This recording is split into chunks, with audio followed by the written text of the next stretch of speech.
Και πάμε για το πρώτο βολιώτικο πλήρωμα του νησιού. Εδώ είναι κοντά μας ο Γιώργος Κοσμόπουλος. Τον μόνιμο συνοδηγό τα τελευταία χρόνια. Ένα πολύ καλό Ρενό R3 που νομίζω ότι αύριο θα είναι από τους πρωταγωνιστές. Τους ευχόμαστε ολόψυχα καλή επιτυχία.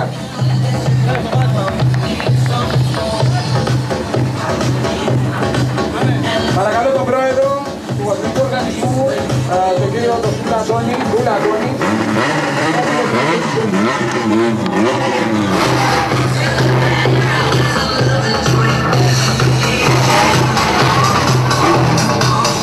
Πάμε για το επόμενο πλήρωμα το οποίο κατάφερε να διαβάσει. Ο Μπαρδάκης με Renault Clio R3 Maxi, ένας συνδυασμός που ήταν πρώτος στην F2, τέταρτος στη γενική κατάταξη του αγώνα και πρώτος στη δική του κλάση, την Α7.